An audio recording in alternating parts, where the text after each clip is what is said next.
What's up? What's up, everybody? Welcome to a brand new episode of Part of the Problem. I am Dave Smith. He is Robbie the Fire Bernstein. How are you today, sir? I'm doing well, Mr. Smith. How about yourself? Very good. Very good. It's a beautiful day outside. It feels like spring is finally here, Rob. I think it's going to be 80 degrees today. So I'm going to have to trade in this hoodie for a t-shirt after this podcast go and go up my tits and sunbathe, baby. There you go. Now there's a visual for you. All right. Okay, so let's jump into this today. You know, I was full disclosure, I was a little conflicted about whether or not to even do a response to this, but I decided no Twitter beef will go unsquashed. Well, you know, look, I feel like I at the risk of, I don't want to beat some of these topics to death. But at the same time, you know, when somebody's specifically making content about you and it's being viewed by hundreds of thousands of people, there's a feeling of like, well, I should respond to this, especially when I think they're making very bad arguments. Shockingly bad arguments, I would say. And, you know, look, I mean, this debate is just, it's been huge. It's really been unbelievable to me that it just has not stopped. Like, I kind of thought it would be like a few days of being crazy, but it is just, we're a couple weeks later and it is still just, you know, really crazy, the response to it. And anyway, so the video, I'm going to respond to Konstantin Kasin's video. We've tweeted back and forth many times over the years at each other, but recently, this morning, he irked me a little bit with something he said. So I was like, all right, you know what? Maybe it makes sense to do a response to this. He certainly seems to want to jump in to the conversation, so let's do it. As I've said before many times, I claim the right to respond when I am criticized, and so I'll be exercising that right today. I do think, their stupidity will be obliged. Yes. Well, look, I mean, me and Konstantin, I think have, you know, I don't remember every interaction, but I think we've done a pretty good job of remaining civil while going back and forth and disagreeing on things. It seems to me like over the last couple times he's tweeted at me that civility is going away a little bit. I'm, you know, like I always am. My starting point is always like, let's talk about the ideas, let's debate the issues. But if you want to be insulting and vicious, like, okay, I'll do that too if that's what you want. I'll kind of try. I'm going to try my best not to do that in this episode. He did tweet at me something this morning about how he's always said I was very intelligent, but now he's beginning to question that or something like that. And it's just, you know, with all of these things, it's like, look, I get into sparring with people and I'm on Twitter and I do, you know, internet debates and stuff. And so I've been a part of all of this. The truth is that I really do care about the issues that I'm talking about. And I just find them to be much more interested. Like, I don't give a shit what Konstantin thinks of my intelligence. Like, who cares? It's just the most uninteresting and unimportant thing. Anyway, what I do care about is some of the ideas that he's presenting here. So he made he wrote an article, and this is how he does it. He like writes articles and then he reads them. So we'll go through the video because that's a better, more enjoyable way to do it for podcast listeners. So let's jump into it. This was Konstantin Kasin's take on the debate between me and Douglas Murray, and he did, playing it there. He did say, which was interesting, that this is his most read article ever. And you know. Probably just because it was, you know, you have a debate on Joe Rogan. There's just not that many debates on Joe Rogan's show, and it's the biggest show. And we had, you know, two big names debating about the most contentious issue. So it makes sense to me that this would be a widely read article. All right, let's, sorry, go ahead, Natalie, you can play it. Prepare for the unprecedented. I'm about to admit I was wrong. For years, I've celebrated the rise of new media and its impact on our ability to seek truth, challenge false narratives peddled by legacy institutions, and transform the way we conduct our public debate. The rationale behind my thought process seemed solid. After all, the medium is the message. The reason I thought our conversations about politics, culture, and entertainment had become so fake was the rapidly shrinking soundbite and a media elite more interested in winning than learning. Journalism, academia, and politics merged into a monoculture whose consensus rested primarily on the vigorous inhalation of gases emanating from their own backsides into which they'd firmly inserted their heads. "I don't know anyone who voted for Trump," was their mantra. Far from being a confession of ignorance and a lack of perspective, this phrase was uttered with pride at dinner parties to signal membership of the elite class. The response from this contingent to the sequential dismantling of their core assumptions about the way the world works was an attempt to use credentialism to make reality go away. "Experts think vaccinating newborns against COVID is essential. Now pipe down, mask up, and follow the science." TM. In decades past, absent the ability to make their voices heard, the proles would have had to grumble away about big pharma in obscurity, as people, mostly hippie lefties, had been doing for ages. But thanks to the technological revolution, which reduced the cost of running a major broadcasting channel from millions of dollars to the price of a smartphone, the era of gatekeeping was well and truly over. The discredited mainstream media continued to peddle lie after lie in an attempt to keep its political opponents from governing and being re-elected. But it then faced a powerful counterweight. Elon Musk ended the regime of censorship and enforcement bias in the digital public square of Twitter, declaring, "You are the media now," as major podcasts and YouTube shows secured audiences most mainstream media outlets can now only dream of. By the time of the last year's presidential election in America, the rise of new media had become undeniable, with many rightly calling it the podcast election. Curious, open-minded, inquisitive podcasters, unrestrained by the need to comply with corporate media message discipline and social media censorship, were finally able to speak freely, seek the truth, and debate controversial ideas in good faith in front of grateful audiences of millions. Okay, so far, so wonderful. We could pause it right After there. all, I could not agree more with the "so far, so wonderful" point. So this is, I mean, I think a pretty good start that me and you, Rob, would probably largely agree with. I mean, I do think to some degree he's underselling exactly how corrupt and evil the old media guard was. But more or less, that's, I think what he's starting with there is exactly right. And it's exactly the type of stuff that we've been saying for a long time on this show. There's just no question that this is what's happened. You know, I mean, the corporate media lost all of their trust. They were lying and weaponizing these lies to maintain power. It got to a point where everyone saw through it, and now people are pursuing alternate voices. I guess the only thing in there that I'd kind of disagree with is that there was never, you know, when he says the era of gatekeeping was finally over, well, that's not exactly ever true. It's never the case that there's no gatekeeping. You know what I'm saying? Like there's always, it's just became a much more decentralized group of gatekeepers, but there's still always going to be some voices who get in and some voices who don't. Every show, no matter what the show is, they get to choose who they have on and who they don't have on. It's just that you don't get to gatekeep in the same way.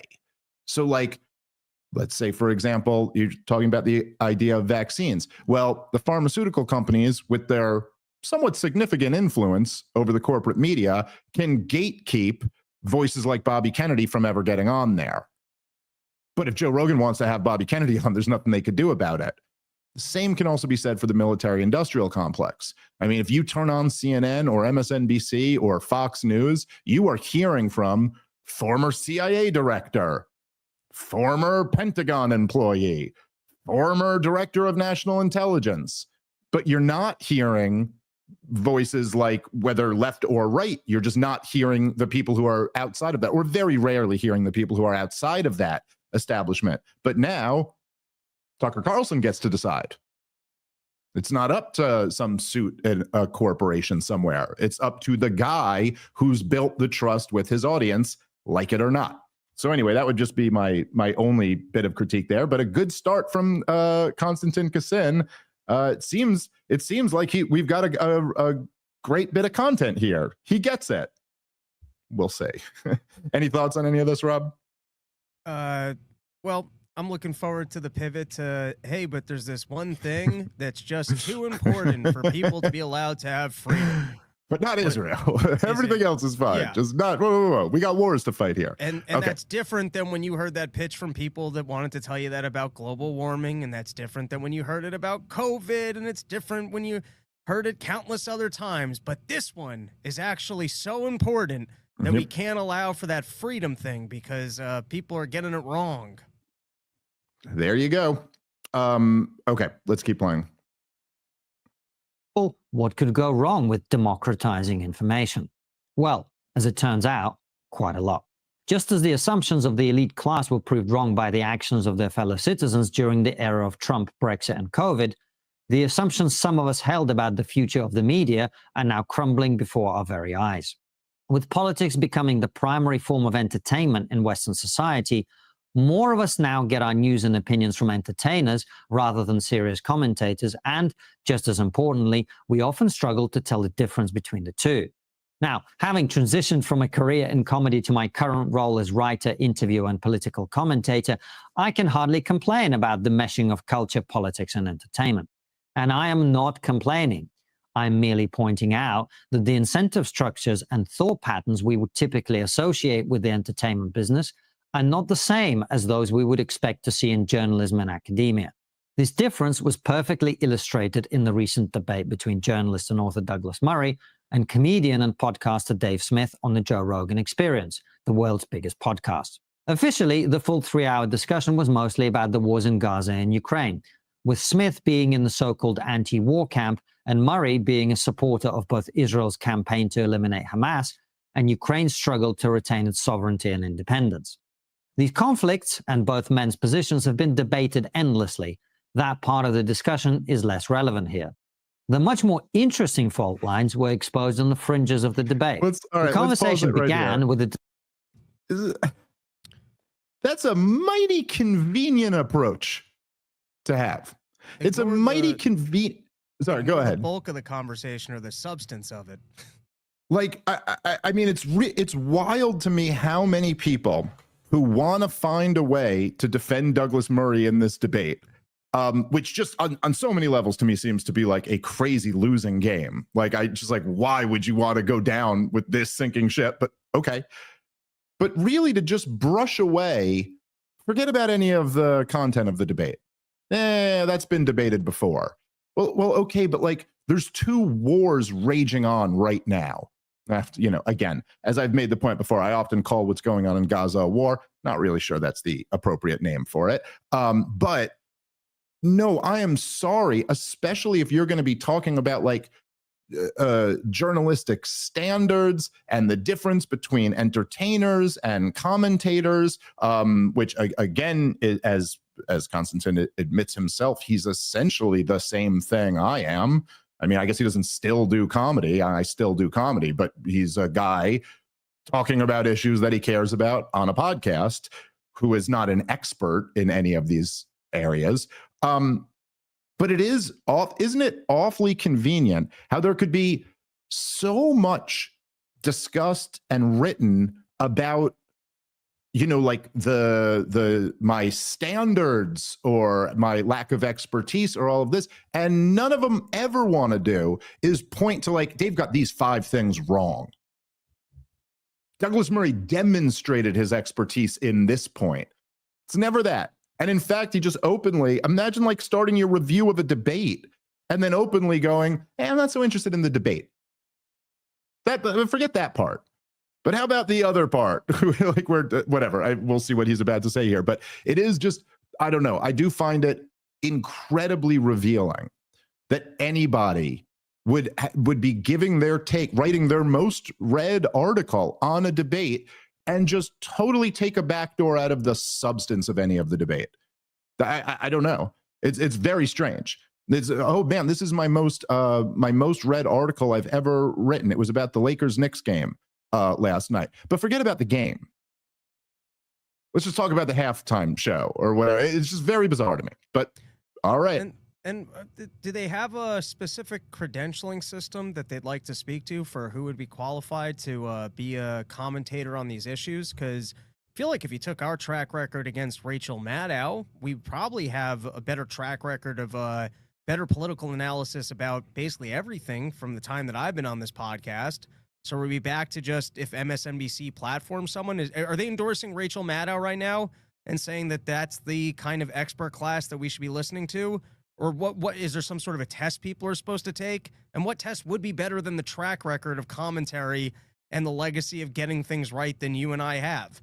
So I'm curious to know in this discussion of that we need to go back to some sort of a credentialing standard, what specifically is the standard that they're advocating for? And then give me the specific names. Who are supposed to be the voices of reason? Or where are they supposed to have come from that they now have the standard of a stamp of approval? What is the No, we can't just Rob, you can't just have podcasters talking about these things, says a podcaster. There's no problem having Dave Rubin and Bill Maher talk about them. We need experts. But like they're supposed to be experts. No. What this all is just a naked, like, I don't like that they disagree with me. I don't like the people who are critical of Israel or critical of Ukraine. I don't like them getting platformed. Essentially what's happening here, and this is just the fact, right, is that our side is winning. We're winning the battle on the podcast front. And yes, I mean, Konstantin kind of lays it out there. Yes, this became the new center of where the American political conversation is happening. And because, and in large part, it's because, well, I mean, it's a mix of things, but in large part, it has to do with the fact that the biggest podcasters happen to be really open to this anti-war point of view. You know, and they've heard people make the anti-war argument, and they're like, shit, that is really compelling. In the case of Tucker Carlson, for example, I mean, he's really like, you know, what went from being kind of like essentially a neocon and then went to Iraq. He's been there and then got turned around on it and was like, oh my God, this is a disaster, what we're doing here. But so because of that now, the gatekeepers, the new decentralized gatekeepers, aren't keeping the anti-war voices out. And so we've got a shot now to make our argument, and we're winning. And then you could see this in opinion polls. Support for the war in Ukraine has gone way down since the beginning of the war. And support for the war or Israel's assault on Gaza has gone way down, particularly with the younger generation. And so this is essentially it. It's like you're losing the argument. And so now we got to figure out, you know, how to plug up this hole. All right, guys, let's take a moment and thank our sponsor for today's show, which is Monetary Metals, an amazing company run by amazing people. They are revolutionizing the way you invest in gold and silver. They've been paying interest in silver and gold for over 8 years, helping you grow your wealth in real tangible assets. Finally, there's a true alternative to saving in dollars, a yield on gold and silver with Monetary Metals. Listen, I know a lot of people who listen to my show own precious metals. And if you're owning physical gold or physical silver and you're paying storage fees or whatever, however you're doing it, there's a better way, and it's Monetary Metals. Now you can make interest on your gold paid in gold, or interest on your silver paid in silver. It's revolutionary. And like I said, they're great people who run the company. So please go check them out. Monetary-metals.com. That's monetary-metals.com. All right, let's get back into the show. Anyway, let's keep playing and see. I think we should reenact Biden's disinformation approach and make sure that internet content like this is removed from the internet, because it's too dangerous for people to hear. The new Ministry of Truth can be Douglas Murray and Konstantin Kassin. Or maybe the FCC should take over podcasting and also make sure that there's no curse words or sexual content of any kind. I mean, what legislative body is supposed to reside over this misinformation on the internet and make sure that it does not appear, so that Israel can continue to have public support? Well, it's let's see if Konstantin lays it out. It's an interesting question, Rob. Yeah, let's keep playing. Discussion of Rogan's decision to host Darryl Cooper, a man described by Tucker Carlson as America's most important popular historian. Cooper himself has the self-awareness not to own the label of historian, instead describing himself as a storyteller. His latest work is a series whose aim is to show World War II from the perspective of the Germans. To those who have studied World War II extensively, like Murray, Cooper's comments on Tucker Carlson's show and his podcast with Joe Rogan are obvious and frankly boringly familiar Nazi apologia. Far from being novel, the idea peddled by Cooper that Churchill was a warmonger who, quote, turned the invasion of Poland into a global war because, quote, he was funded by Zionist financiers, formed the core of wartime propaganda fabricated by Nazi spin doctor Joseph Goebbels. The argument that Cooper advances that So is Douglas Murray the credentialed historian that gets to legislate what history is supposed to take place on the internet? Or is it supposed to be some sort of other administrative body that should be able to rule in Douglas's favor? Is there a court in which these opinions should be because if you notice, Rob, it's a very good point, because if you notice, and then, you know, he's veering into Konstantin here, which is, again, it's identical to woke leftists. I don't even know. I know, you know, sometimes I'll argue that they're the woke right, but they're not. They're the left. They're just woke. I don't know. It's, oh, yes, Nazi apology. If you're not even allowed to discuss these issues, you're not allowed to look at anything from the other point of view, even when he says things that are mainstream history. Like there's the claim that Adolf Hitler was downplaying his anti-Semitism in the early 30s. There's I'm blanking on the historian's name, but he did a whole thing on this about how at the Olympics, I think it was Sagar and Jetty was just talking about this on Breaking Points, or maybe it was Ryan. One of them was talking about this. But I had read this book many years ago, but there's at the I think it was 1936 Olympics, the ones that are in Germany, the ones where you see Hitler tweaking out like a maniac there. They like took down a whole bunch of the anti-Jewish stuff when they were hosting the Olympics, because they kind of knew this isn't going to play that well in the rest of the world. And this is before the war. They were still kind of, you're like all nation states, they're trying to maintain good standing. But anyway, it's just, oh, you're a Nazi. You're not. This is straight from Goebbels or something. And it's like, it's just so cheap and lame. But to your point, he just kind of throws in there as an assertion that to people who have really studied World War II, like Douglas Murray, like they never seem to have to explain, like, by what metric have you decided that Douglas Murray has studied World War II more than Daryl Cooper? Like, listen, again, there are levels to intelligence and there are levels to knowledge. And I think that, like, this is one of the things where when I was admitting I'm not an expert, like I've had a lot of people on Twitter be like, Dave, you are an expert. You should just say you're an expert, dude, and be done with this like debate. And it's like, no, I'm not. Here's the thing. It's like, in the same way that you could, like, okay, let's imagine me and you are sitting down and let's say we're playing basketball and there is a the number one high school player in America.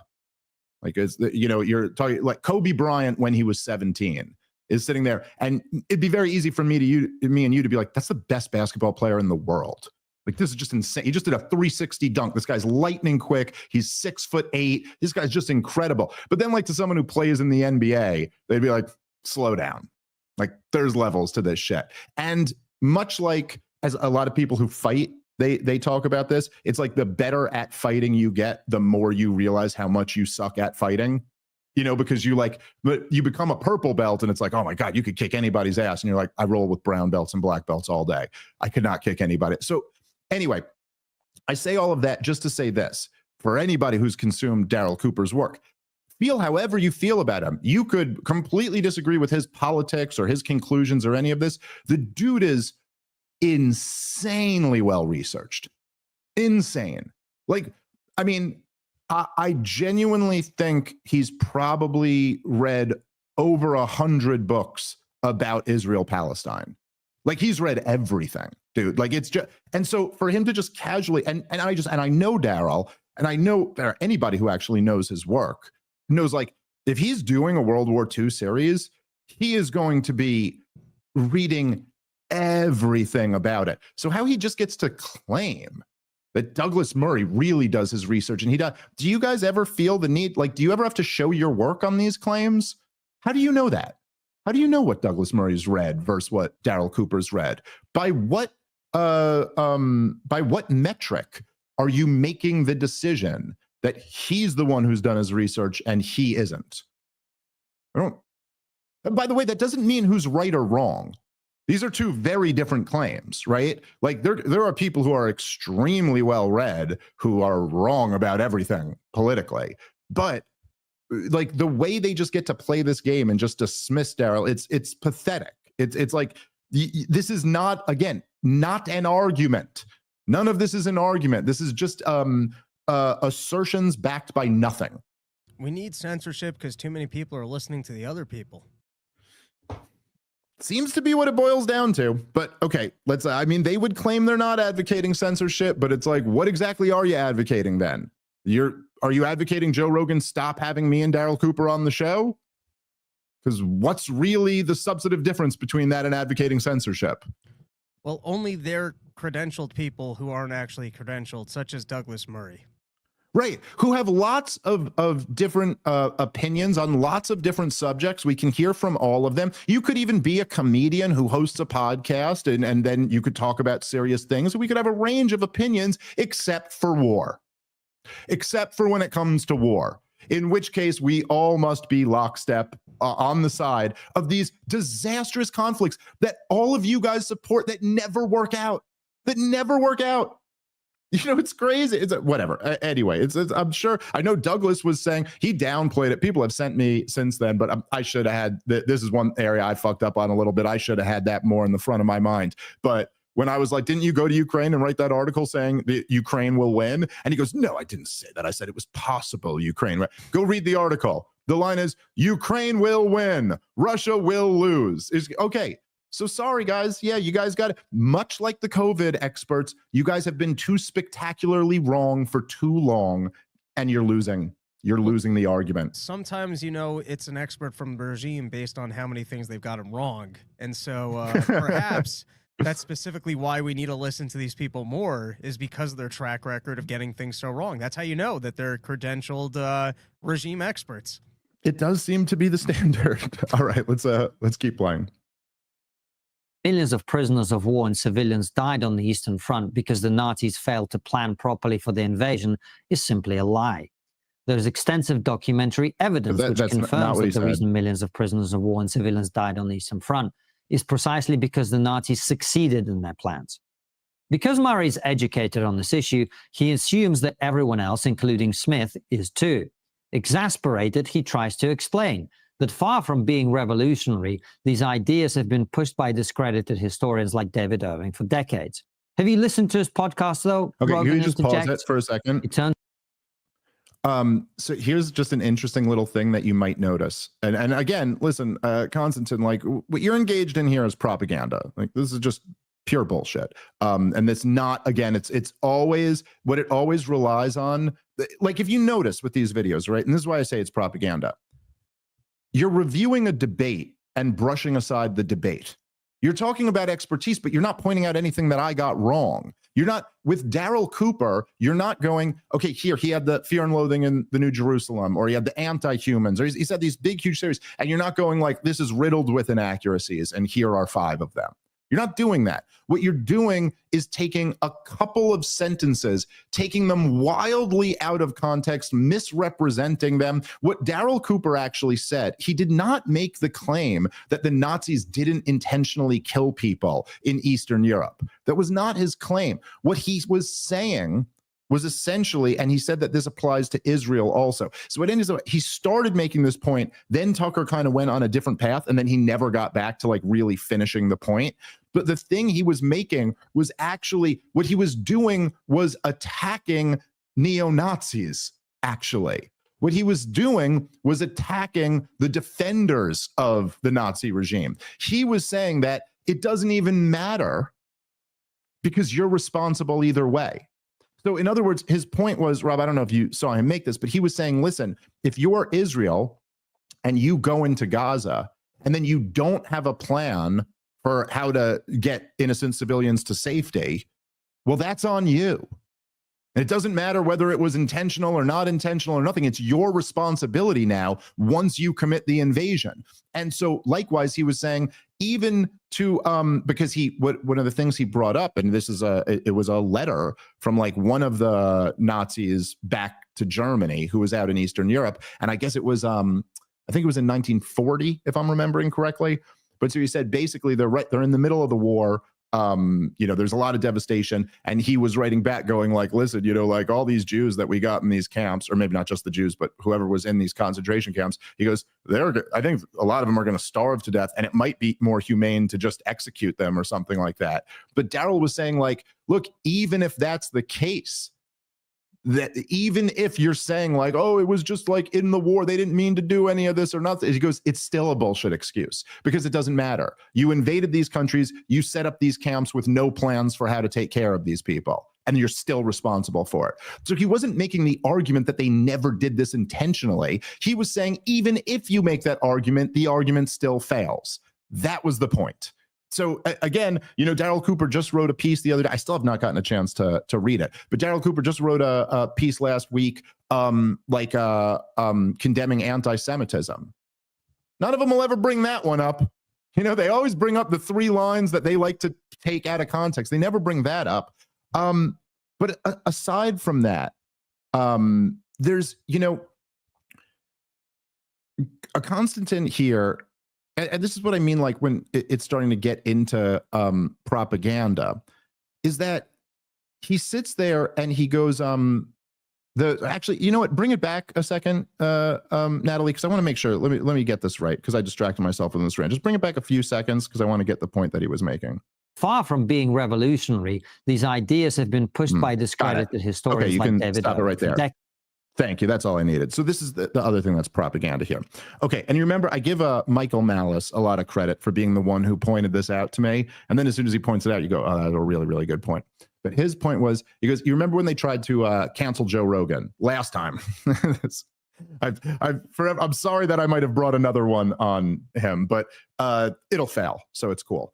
But so last time they were trying to cancel him over the COVID stuff, and you remember, do you guys remember? I'm sure, Natalie, you weren't with us on the show there, but I'm sure you remember at this point, every single person in the corporate media, all of them, all said horse dewormer. Joe Rogan is taking horse dewormer. Now, ivermectin, the drug, first of all, I think it's been prescribed 1 billion times to people. It's a very, people have won Nobel Prizes for ivermectin and stuff. It's like, it's people medicine. Now it's also veterinary medicine, but it's given to like hundreds of different species of animals. Now, one of those things is for horse deworming. And yet they all picked that one. Like, just think about that from like a mathematical point of view. Like the odds of that are like 1 in 100 billion or something like that, that you would all pick the one thing. If there's like tens of thousands of different options, and every single person in the mainstream media happened to pick this one, why is that? Okay, because they all decided that this was the most discrediting thing to say, that this is the thing that would make him look the worst. So likewise, where'd you get David Irving from? Why are you saying, okay, now it is true that David Irving may have shared some of these views, but Pat Buchanan wrote a whole book about it. Pat Buchanan was a speechwriter for Richard Nixon. He worked in the Ronald Reagan White House, and I think he worked in one other. I believe he was in 3 White Houses. He ran for president twice. He's a New York Times bestseller. He was on TV and wrote a very successful column for like 50 years. He's a household name, more or less, in this space. Why aren't you picking him?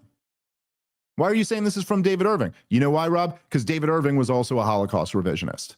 He also, I don't remember, I don't know enough to know exactly. They'd call him a Holocaust denier. I think his argument was that it was like a couple million people, but it wasn't 6 million people. Regardless of any of that, they could, you know what I mean? Like say, oh, he's regurgitating Pat Buchanan's thing. Why do they all pick David Irving? For the obvious guilt by association thing, to smear him as a Holocaust denier, even though he's never once done that. Like, I'm sorry, this is a woke leftist tactic. And like, I don't, and this is why it's such a losing, like all of this to me, and don't get me wrong, I'm taking on this stuff because I think it's a bad argument. I think they're wrong. And I'm actually shocked by how bad the argument is.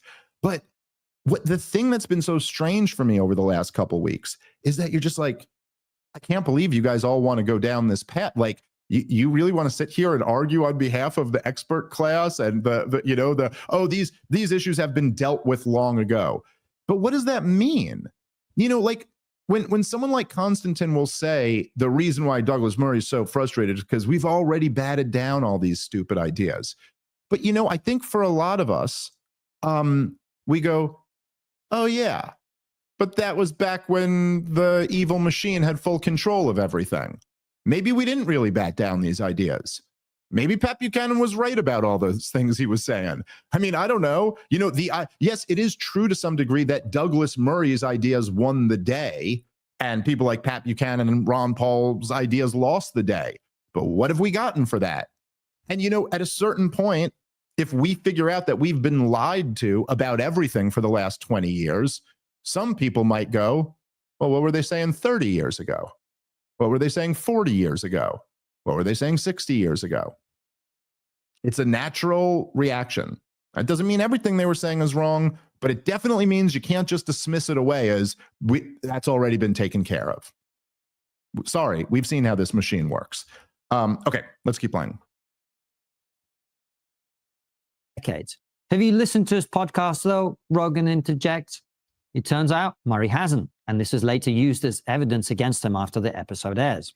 Unlike Murray, I have listened to Cooper's podcasts, including the one about the history of Palestine that people often cite in his defense. He details the persecution of Jews preceding the events he covers, and so he couldn't possibly be anti-Semitic, is their argument. From this, they conclude that he couldn't possibly be a Nazi apologist. The reason they make this logical error is that in the entertainment world, words do not have meanings, they have feelings. And thanks to the woke left's misuse of the word Nazi for the last decade, in Podcastistan, the term is not a descriptive label, but a vague, meaningless insult used to cancel people. Unlike his opponents, Murray clearly understands that the term Nazi apologist has a defined meaning. And the fact that most Nazi apologists are anti-Semitic does not mean you have to be anti-Semitic to fit the description. The Grok definition of a Nazi apologist is someone who defends, justifies, or minimizes the actions, ideology, or atrocities committed by the Nazi regime, often by excusing Nazi policies or promoting revisionist narratives that distort historical facts. Since Cooper does precisely this... Pause it right there. No, he fucking doesn't. Even by your dumb Grok definition, Cooper does not do that. But hey, listen, this is like, again, I'm just so sick of like having the same argument over and over again. He's about to put a World War II series out. I say he's not going to minimize the Nazi atrocities at all. You clearly think he's going to. Let's see who's right. Let's see who's right when it comes out. Okay? And like, yeah, I mean, again, it's almost like we're getting into this territory. In fact, I don't know if you remember this, Rob. I believe we played it on the show. But there was this great moment that Sam Harris, my dear friend, had when he had Chelsea Handler on his show, and they were talking, I think it was about Bill Burr, but I'm not sure about that. But someone, I think Sam, I don't remember exactly how it went, but the idea of having black friends got brought up, and it was like, oh, he's not racist, he has a black wife. And she goes, oh yeah, but that's the old, I'm not racist, I have black friends. And then Sam just destroys her on it. And he goes, no, I know the left like does this thing where they just repeat that over and over again until it becomes like a trope. But like, that's actually very good evidence that you're not racist. It's excellent evidence. Now, I am not saying it is technically impossible to be married to a black woman and hate black people. I suppose you could hate your wife. You could make an exception for your wife and hate all other black. Like, okay, but it is pretty damn good evidence. Like it literally is on the level of if I was like, hey, Rob, you hate eggs. And you were like, I don't hate eggs. I had scrambled eggs for breakfast. And I go, oh, that's what they all say. They all say they had scrambled eggs for breakfast. And you're like, no, that's a very good defense against saying you don't. Now, technically speaking, Is it possible that you hate eggs and you just force feed yourself eggs every morning, even though they disgust you? Like, yeah, I guess technically it's possible, but it is like overwhelming evidence in the direction that you like eggs if you eat them for breakfast. In a very similar sense, yes, it is very strong evidence that you're not a Jew hater, that you're not a Nazi apologist, if you detail in graphic, brutal detail the horrific treatment of Jewish people in Europe. Yes, those two things don't jive together. And you got to really jump through some mental hoops in order to tell yourself that no, they don't. It's pretty straightforward. All right, let's keep playing. Several appearances on major podcasts, how his series on Palestine will change this reality is clearly as confusing to Murray, who hasn't listened to it, as it is to me, who has. Indeed, one of the main areas of misunderstanding in the discussion is the role of expertise. He doesn't claim to be an expert, is Smith's riposte to Murray's suggestion that Cooper doesn't know what he's talking about. He uses the same defense when Murray questions Smith's own willingness to opine on geopolitics. The central critique of Murray here is that he's arguing from authority, which is what the mainstream media has done for years to gaslight the public about everything from transgenderism to COVID to war. Smith and his supporters argue that the concept of expertise has been so discredited that he, and anyone else for that matter, is entitled to express any view about any issue they want. The audience, they say, can judge these views for themselves.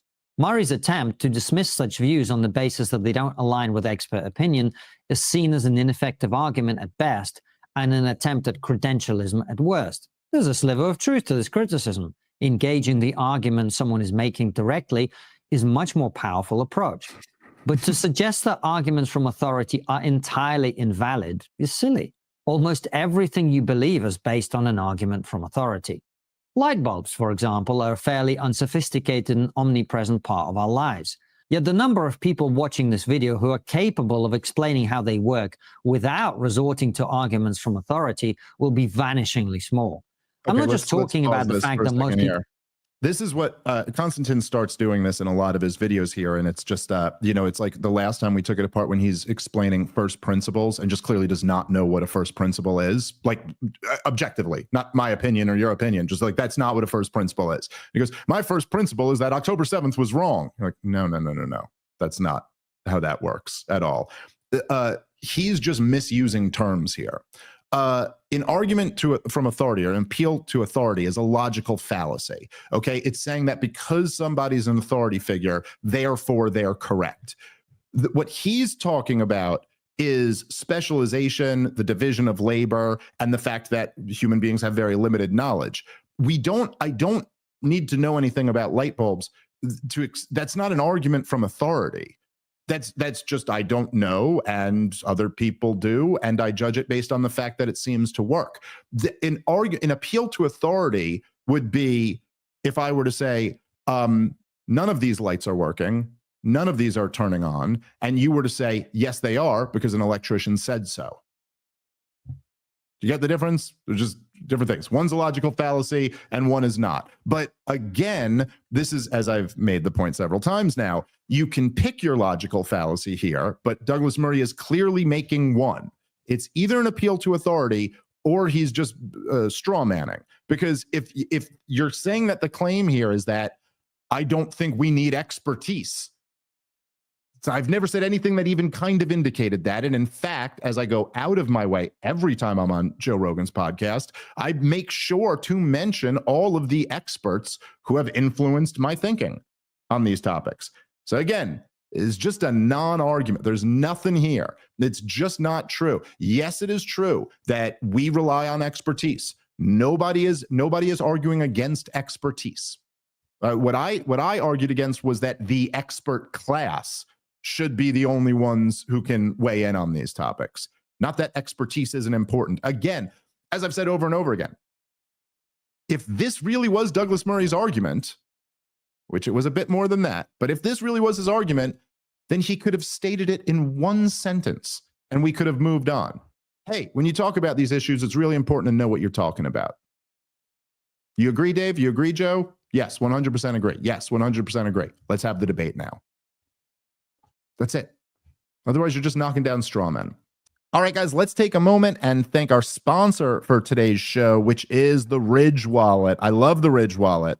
Big fan. It's the coolest, sleekest, like minimalist wallet. They've got a bunch of different designs, and they're just really cool looking. It's like a great conversation starter, and also you don't need, it's like you don't need that big old bulky wallet. I think Jerry Seinfeld and George Costanza figured this out 30 years ago. But you're throwing your spine out of alignment. You're sitting on a brick in your back pocket. All you need is the sleek little Ridge wallet. It holds your cards and your cash, everything you really need. So make sure to go grab one. They also have an AirTag attachment, so you'll always know exactly where your wallet is. You don't have to panic about losing it. Ridge isn't just about wallets. They create premium everyday carry essentials like key cases, suitcases, rings, all built with the same sleek, durable design. No matter what you pick, Ridge has free shipping, a 99-day risk-free trial, and a lifetime warranty on all of their products. So right now, Ridge is having their once-a-year anniversary sale. You can get up to 40% off at ridge.com/POTP10.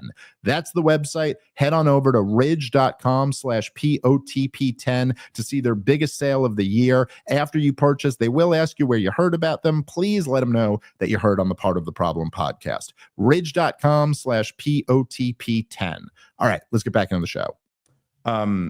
Anything you want to add, Rob, or you want to jump back in? Light bulbs aren't real, and the only reason why racists will marry black people is because they have white vaginas. And I'd like to be on the record with both of these factual statements. There you go. Happy and I can he's add an some expert depth to this conversation. He's an expert, folks. All right, let's keep playing. People couldn't explain how electricity works.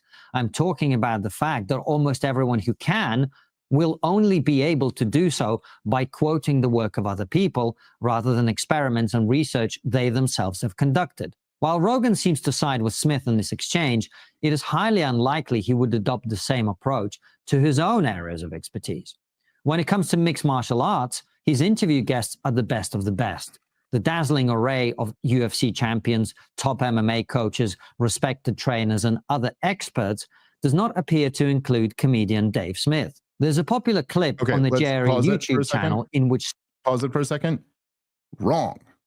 I've talked MMA a bunch with Joe on the podcast. You're just factually wrong. In fact, Joe talks MMA with comics all the time. And you know what he does is like, yeah, okay, it's an area that Joe has legit expertise in. And if they get something wrong, he'll be like, nah, I think that's wrong. And if they get something right, he'll go, great point. That's exactly right. Because he takes on what you're actually saying.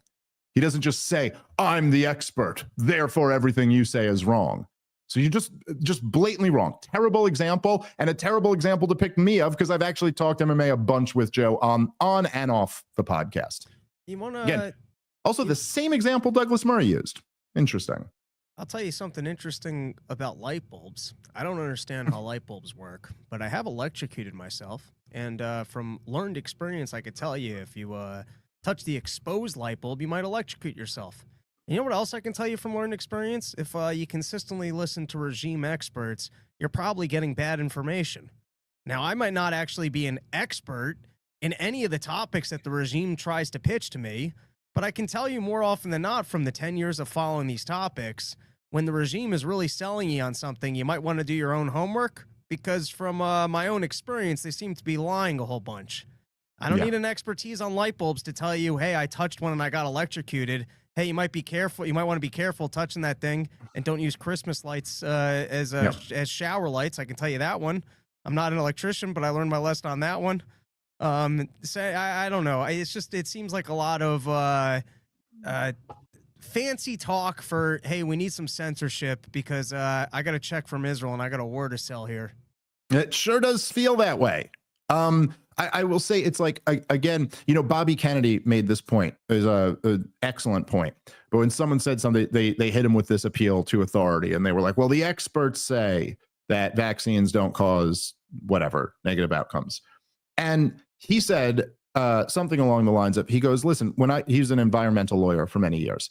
And he was like, every suit I ever brought, the prosecution called expert witnesses and the defense called expert witnesses. And every single time the experts completely disagreed, You could find experts that said, oh, there's this lake is horribly polluted. And then other experts would say, no, this is a safe level.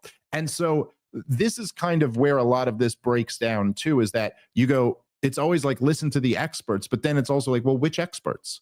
Which experts are you listening to? Are you arguing that there aren't experts who agree with what I was saying? Is that really the claim here? It's like, okay, no, nobody's making that claim. By the way, it's great. Like they, especially the pro-Israel, it's like, they're like, we have to defer to the experts. And you're like, okay, every single international humanitarian organization claims that there's like a goddamn catastrophe going on over here and that it's war crimes are being committed and have been for many, many decades. Like, okay, well, not them. You go like, then they appeal to international law. You go, well, the ICC issued an arrest warrant for Benjamin Netanyahu. No, that part's stupid. You know, it's like always like, okay, there's no list of there's no shortage of experts who are critical of Israel's treatment of the Palestinians. So again, can we just have the actual debate? Can you make a real point? Seems like you can't. All right, let's keep playing. Smith breaks down why Vladimir Putin invaded Ukraine. I was unable to find one of him breaking down Brazilian jiu-jitsu moves, despite Smith possessing a similar level of expertise on both subjects. Smith and Rogan are irked when Murray expresses his befuddlement that Smith has become a prominent voice. Let's just pause it right there. Okay, you're right. It didn't get clipped up. I mean, I have talked about jiu-jitsu on Rogan's podcast before, and like I don't know, but just the point just fails because like I have talked to, I guess he's right. That clip, they put out that clip and it went super viral. You notice again, what Konstantin's not doing is pointing out what I got wrong in the clip. He's not saying like, oh, he said this and he got it wrong. But I want you to genuinely ask yourself this, everybody who's listening, because this is like a very basic honesty test here. And Konstantin, to you too, because I'm sure you'll watch this. How the fuck do you know what level of expertise I have about Brazilian jiu-jitsu compared to the cause of the Ukraine war? Like, by what are you claiming to judge that?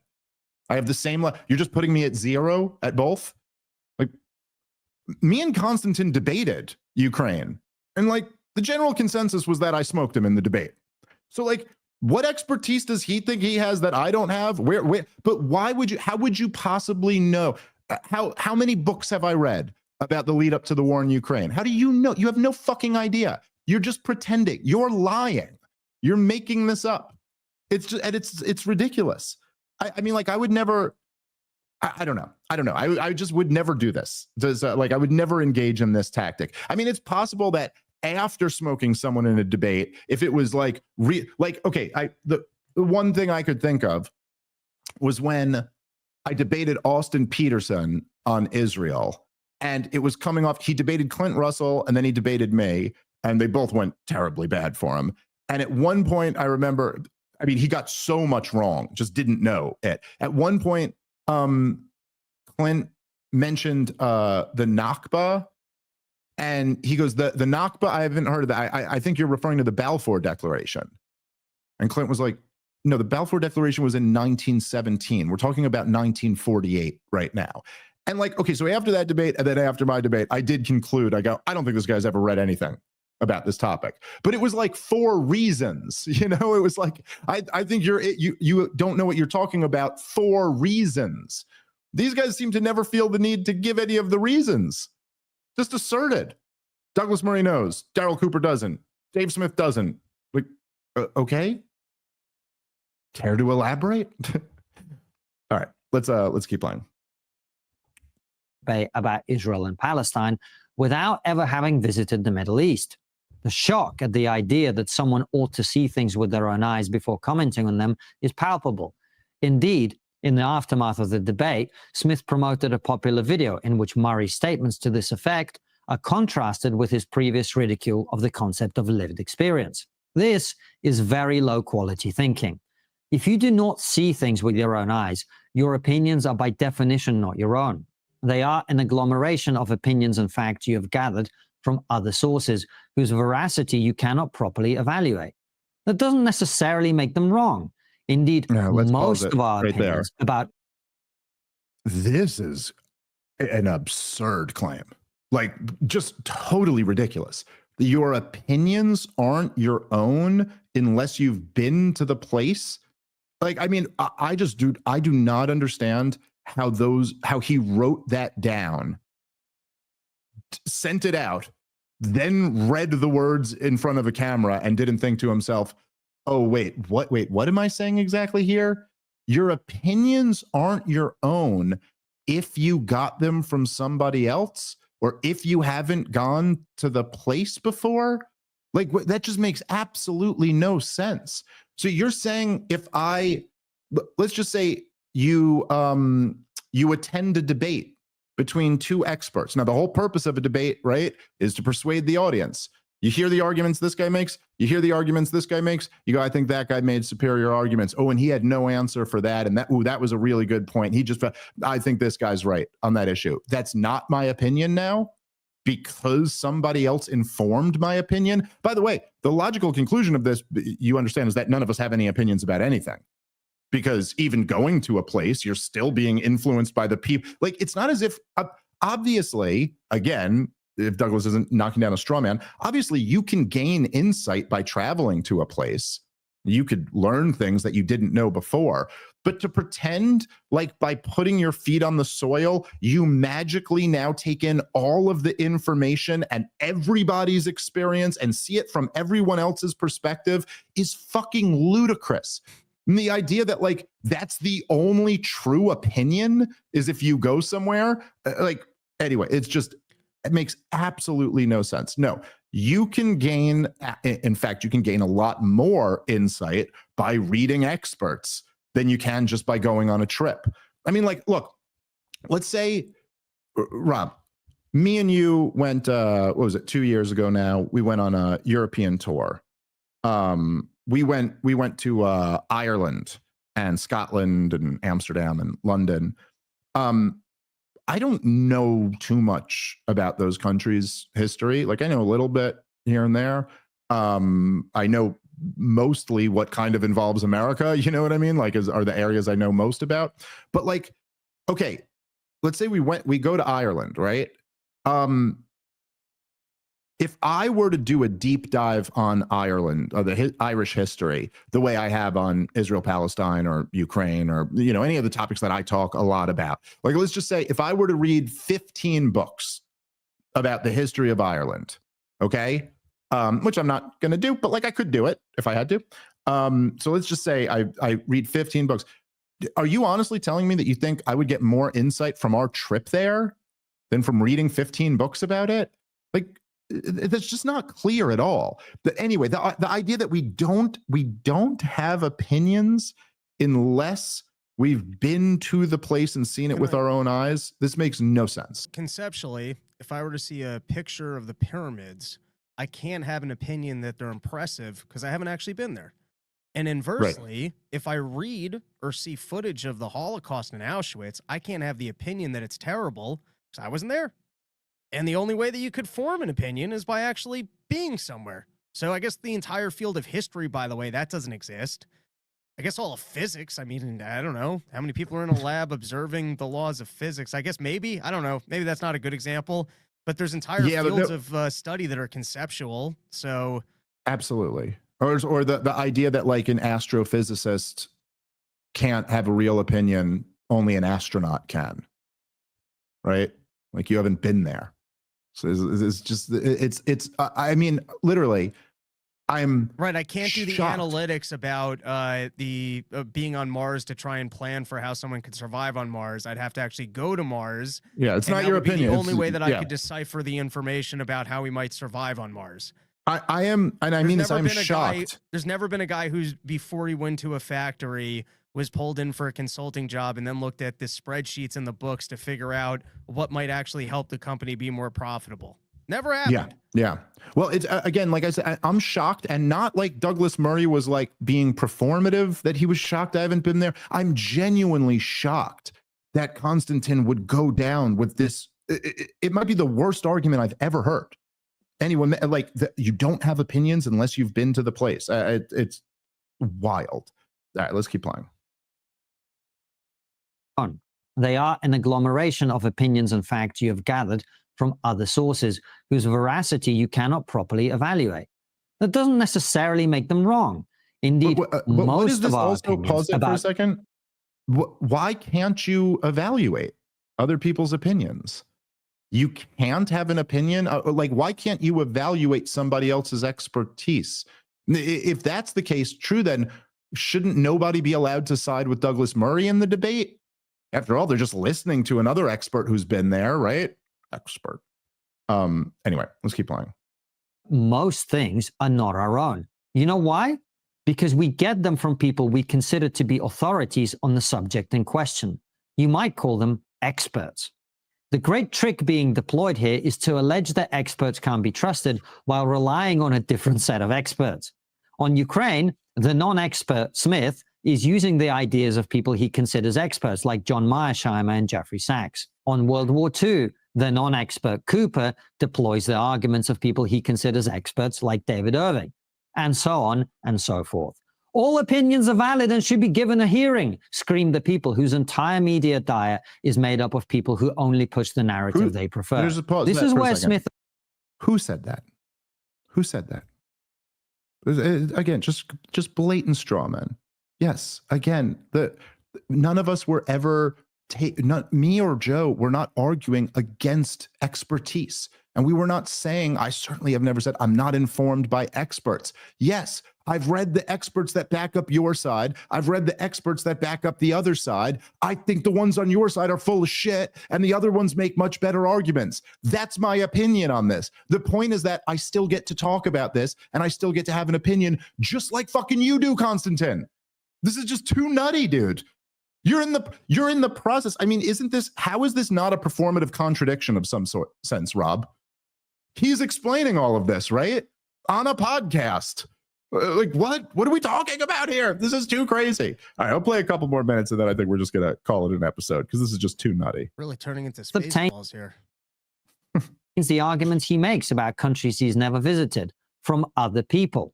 And the arguments are then judged not on whether they're true, something Smith does not have the ability to assess, but on whether they sound true. Just pause This it right is there. why he routinely... I don't have the ability to assess the truth. So then listen. But he does. Then neither do you, motherfucker. So you can't make that claim. You're contradicting yourself. It's like saying the truth doesn't exist. What's the problem with that sentence, Rob? You're making a truth claim, right? If you're saying the truth doesn't exist, you're saying that's the truth. Well, then the truth would have to exist. It's a self-contradicting statement. If you're saying I can't assess the truth, then neither can you, dude. By the way, you've also never been to Israel or Gaza. He hasn't? So you can't have a comment on this either. Or it just sounds true, right? No, this is wokeism. This is postmodernism. There's no truth. There's no way of knowing what truth is. Yes, there are things called facts and logic, and regular people can actually use these things. All right, let's keep playing a little bit more, and then we're going to wrap up. Makes basic cognitive errors of the kind I described the last time he and I sparred over my viral Israel video. As for experience, the woke concept of lived experience was not ridiculed because experience doesn't matter. You would have to be deeply dishonest to deny that experiences are informative. If Michael Jordan claimed that there's a correct way to dunk a basketball based on his experience and his conversations with Kobe Bryant, do you imagine that Smith and his defenders would screech about MJ just using arguments from authority and lived experience? The reason many of us pushed back against the concept of lived experience, other than the great tautology. Well, we would if he was lying to us. You know? Like if he told you the best way to dunk a basketball is with your feet, I'd be like, well, first off, that's illegal in basketball, and that'll be a turnover. And also, I've watched you dunk with your hands many, many times. Again, you could see, right? Everyone could see this here. It's just like a blatant straw man. No one's arguing against expertise, and nobody's saying that your experience doesn't matter. The point is that to say something like your opinion's not valid because you've never been there isn't actually taking on someone's argument. And that is identical to the lived experience argument. To just say that like literally the argument would go something like that. This is how the lived experience argument would go. Would be something like, you'd be like, well, I'm looking at this data here and I can see the number of police shootings last year and I can see the number of unjustified police shootings here. And it's actually very few amount of unarmed black people were killed by cops. And it doesn't seem to be at a much higher rate than other races. And they'd go, you've never been a black person, so you don't know what it's like. You don't have the lived experience. That is identical to the argument Douglas Murray was making. It's not saying that like, look, here's the thing, is that if I got into a debate with Michael Jordan about how to play basketball, he should just fucking school me at the debate. He shouldn't have to sit there and just tell me he's an expert the whole time. And if he was just telling me, then that's a non-argument. And period. The thing about Michael Jordan is that he won a lot of championships, as did Kobe Bryant. And so if they decided to talk about that topic, I go, wow, these are the experts.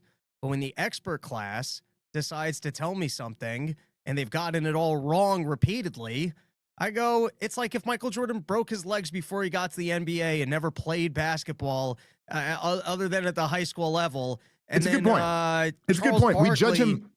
Yeah, it's because he won a lot. That's why you're even bringing up his name. It's because he was right in the sense in your analogy, right? So like, yes, I suppose that if Douglas Murray, if the war in Iraq was a smashing success, and then the war in Afghanistan was a smashing success, and then the war in Libya was a smashing success, and then the war in Ukraine was a smashing success, then yeah, maybe he'd get a little bit more of that respect. But the thing is, he supported all of them and they were all unmitigated disasters while I was good on them.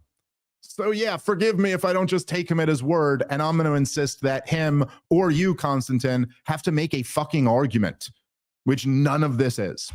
All right, we're going to wrap up on that, and I promise we will move on to other topics. But, you know, they keep handing me free content, and let's get real. It's fun.